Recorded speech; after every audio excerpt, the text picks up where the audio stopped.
What's going on, Dolphins? It is your boy Dillon, and I've got some news for you.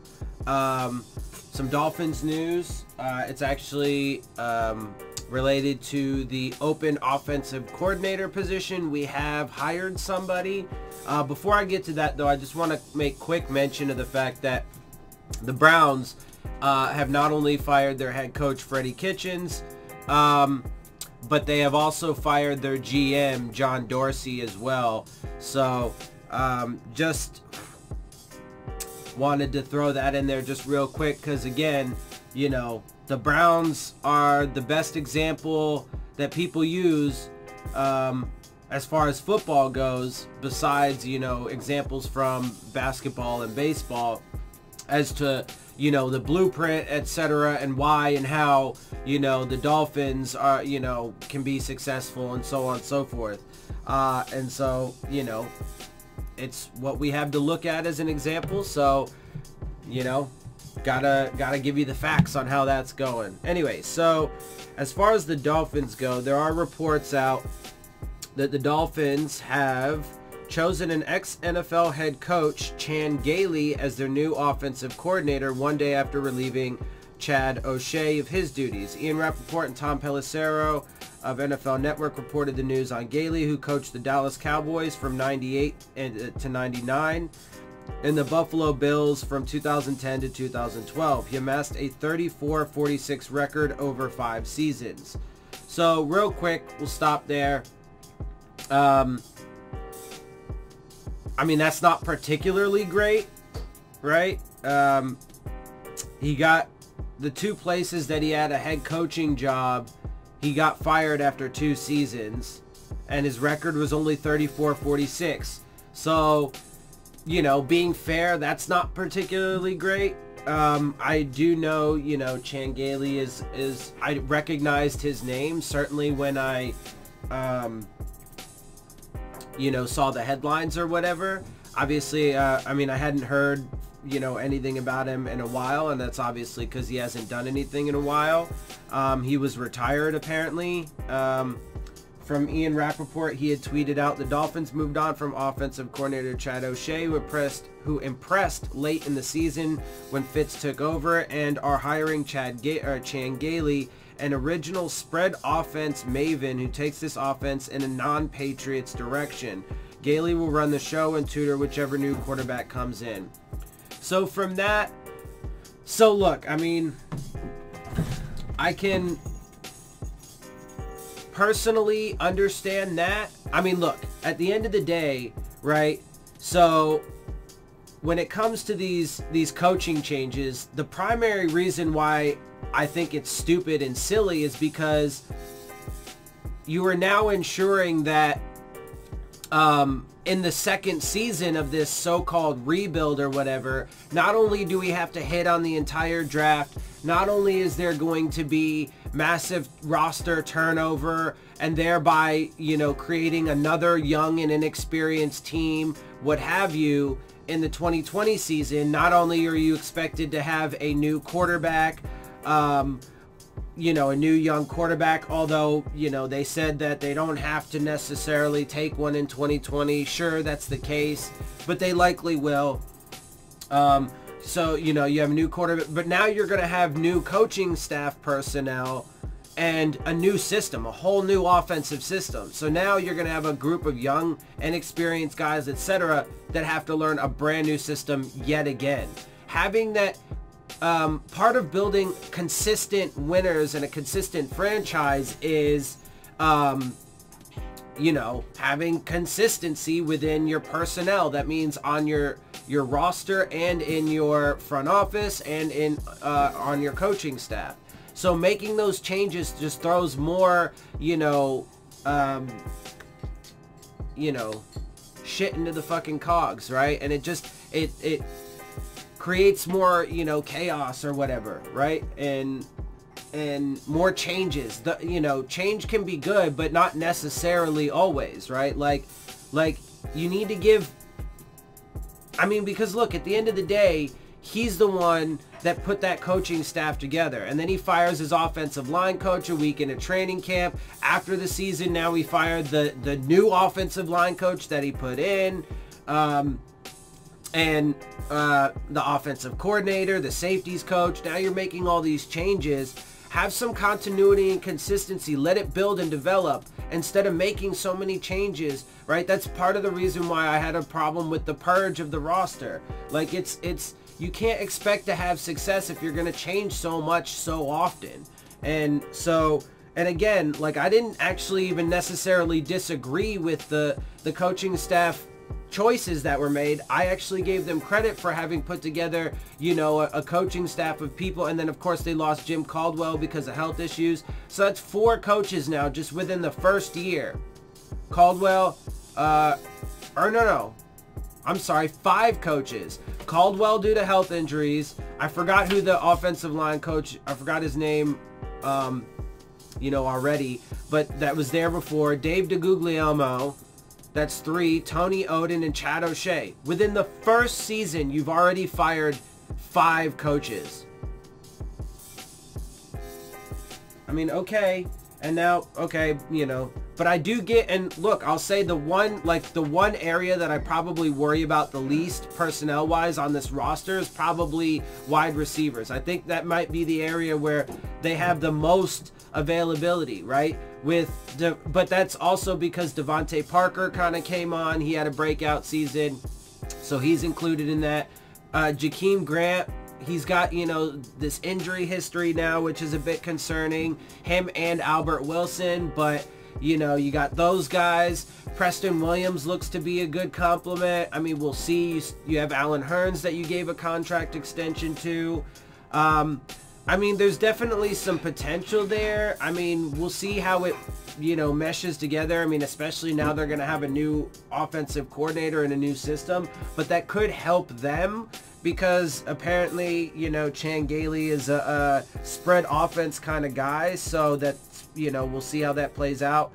He's 67 years old, 67-year-old Gailey's last stint in the NFL was a 2-year tenure as the New York Jets offensive coordinator. He retired after 2016.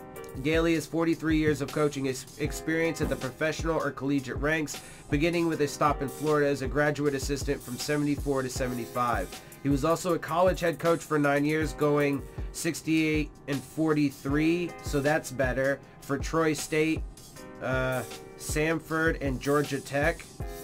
I mean, Georgia Tech's like the biggest school there. So Gailey led Troy State to the Division II National Championship in '84. All right, I guess. I mean, it's not that impressive. Gailey has also been an NFL offensive coordinator for 9 seasons with the Denver Broncos, Pittsburgh Steelers, Kansas City Chiefs, Jets, and Dolphins. He was with Miami under new coach Dave Wanstead from 2000 to 2001. I mean, see, you know, but at the end of the day, you know, his records are not that impressive, and I'm just keeping it real with you guys. They're not that impressive, and he's another guy. I mean, just like a lot of the players that they have that they brought in are guys that have literally just bounced around teams, practice squad guys. Like, his stint has never really been anywhere for very long. So, I mean, that doesn't necessarily mean anything, but I mean, then if he gets fired or leaves the Dolphins after a year or two, you know, I mean, then it would just certainly follow suit. Anyway, a little more for you. As for what personnel groupings Gailey might run, Mike Clay of ESPN noted that he went heavy on 4 wideout sets with the Jets. So from him, whoa, Gailey is back. The last time we saw him, he was super heavy on 4 wide receiver sets when passing during 2015-16 as the Jets offensive coordinator. So real quick though about that, I mean, look, we were forced to be pass heavy this season. And maybe they're bringing him in, you know, since like that's our only area of potential strength is the passing game with the receivers that we have and like Mike Gesicki. But I mean, I don't know, like we have to wait and see how they do things with, you know, the draft and free agency.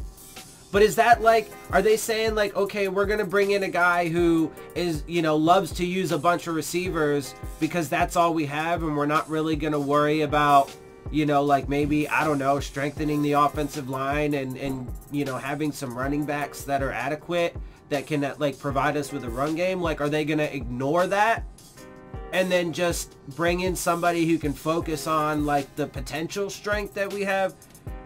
I don't know. I mean, you know, it just, I don't know. It just seems a little weird. Anyway, in 2015, 3+ wide receiver sets, he ran 89% of the time, and 4+ wide receiver sets, 51%.